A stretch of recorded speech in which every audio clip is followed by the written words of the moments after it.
Yo, welcome back to the first episode of I Watched It So You Don't Have To of the year, and this time, you guys, we're talking about M3GAN and In Blumhouse We Trust. They don't always stick the landing, but when they do, we get M3GAN.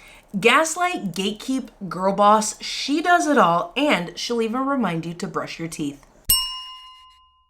M3GAN is a marvel of artificial intelligence that is designed to be a child's greatest friend and a parent's greatest ally.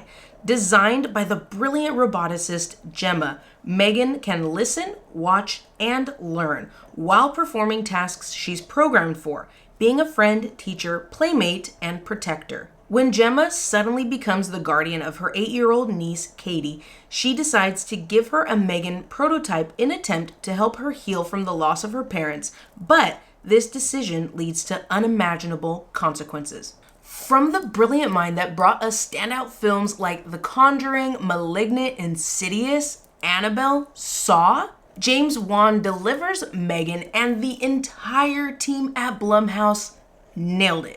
This movie gives you what you expect from the trailer and so much more. I will say that I went into this movie as usual looking for a solid story, but as the movie went on, I found myself questioning the dynamic between Katie and her parents, Gemma and her sister, Katie's mom, and the dynamic between Gemma and Katie. There was a lot about these relationships that wasn't said or shown at all, and I was really hung up on these details. That is until M3GAN showed up in all her glory. M3GAN obviously stole the entire movie. I was rooting for her. I absolutely loved every second that she was on screen. I love the look of the character in contrast with how she acts and what her intentions are. The voice acting is fantastic, and I really enjoyed hearing that flat robotic tone shift when the character took a turn.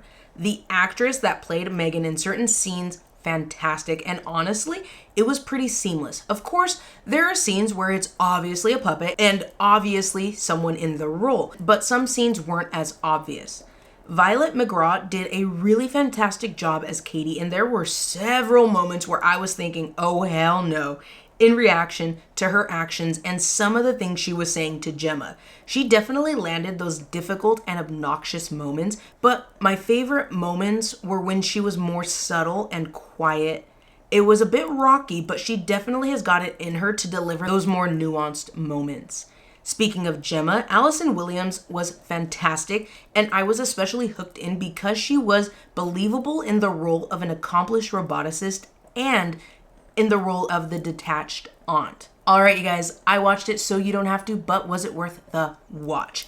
Absolutely yes. There is never a bad time to add a killer doll to the shelf. This movie excels because it does not take itself too seriously. The only thing that could have pushed this movie over the top would have been an R rating. If you've been around for a minute, then you already know what I like to see in a movie. And I'm not saying give it an R rating just because I want to see blood and guts, which I do, but it really did feel like some of the cutaways really felt like it was edited down, so those moments really stood out. This is yet another movie to deal with the topic of loss, but it isn't as big of a role in the movie. It's more subtle and woven throughout the story before finally coming more to the forefront, so it's not as heavy as previous films that we've talked about. On the flip side of that seriousness and that deepness, the movie is hilarious. There is something hilarious about tiny silicone hands choking the life out of somebody that just sent me.